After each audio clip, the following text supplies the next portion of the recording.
Hi, and welcome back to the studio of Art by Wendy with Wendy Mould. Well, actually, I'm not in my studio as you can see. I'm at this awesome place, Ruckle Park, at the south end of Salt Spring Island. What a great place to hike around, look at the water, nice bluffs, little coves like I've found here to paint in. Nice forested area too. It's really my kind of place. And this is the kind of thing that I really enjoy about outdoor sketching. I find once I get there and I walk around and then you sit and relax, you're kind of like you don't want to leave, but like what can you do? You can only take so many pictures. I started sketching and I really found that that was the thing that I enjoyed. Usually I sketch in a sketchbook and have journal writing and everything else to go with it. But today I thought that I had a lot more time, and so therefore I was doing a bigger piece, and this is 8 by 10. And really 8 by 10 is big enough to do because I'm pretty sure I probably won't have time to finish this picture before it's time to go. And so I may come back tomorrow and finish it, or I will take some photographs and then finish it in the evening. If getting out there and doing some outdoor sketching is on your bucket list, there's a few things I would suggest that you keep in mind. First of all, if you notice, I have very little equipment, and I have a nice little container for all my paints and a little water jug, a brush. You don't need a lot of equipment to do some outdoor sketching. And a book. Oh, and I might add, Opus has now got some nice outdoor sketching little paint trays and things like that.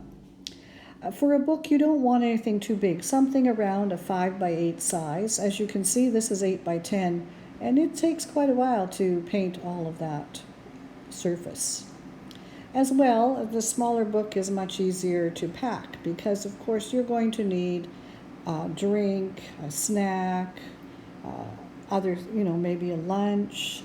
I always bring one of those little 3-legged stools that I can sit on because you never know where you're going to be, and it's nice to have something to sit on.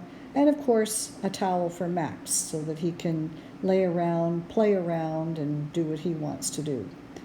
So we usually head out, and I find an hour and a half is long enough. You're tired of sitting, you want to get up and do other things, so that's a good amount of time. If you're concerned about safety, you don't need to be, although at the same time, I wouldn't go off in a very secluded place and paint. I usually paint where there are at least some people wandering by, and as we are sitting here, there is a nearby trail, and the odd group goes by every 10 or 15 minutes. I don't want to be in a place where I'm so crowded, and so just having that is nice. I also find if people do come by, if you don't maintain eye contact, they won't bother you.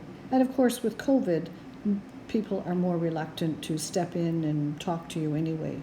So you'll find it's actually quite a very relaxing and enjoyable thing to sit and paint and draw in different places. Of course, I could list all the artistic reasons why you should outdoor sketch and the things that you would learn to improve your skills, but that's the professional or artistic side of outdoor sketching. But there is another really very important side, and that is the emotional side. I find that my sketchbooks are really my BFFs, my best friends. They carry my memories, my thoughts, and just my emotions wherever I was. I always do a bit of journaling with my books, and I take them with me everywhere, whether I'm traveling locally or in other countries. And those are my special memories. When I look at those pages, it brings back my thoughts and my emotions of what was happening at that time, far more than my photographs. I find that we take lots of photographs, but they don't carry that same emotional impact. And of course, it makes sense. I mean, if you sit and draw something for an hour and a half, you're going to have more emotion invested in it. You also see lots of interesting things. When I was sitting there painting this, an osprey came down and plopped into the water, and I was really surprised at actually how ungraceful they are when they swoop down to grab a fish. You get to see wildlife in its doing its thing where you wouldn't normally have it because you're not sitting there in a spot looking out. For me, those are special moments. I love it when I capture a glimpse of nature and wildlife out doing its own thing rather than in a zoo. You know what I mean? Well, I was right. I'm not going to finish my sketch today. I've got it pretty well set up.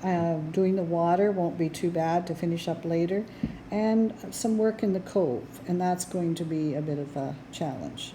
Max is my timer, and after about an hour and a half, he's ready to get up and go for a walk again, and actually it's time for me to get up and go for a walk again.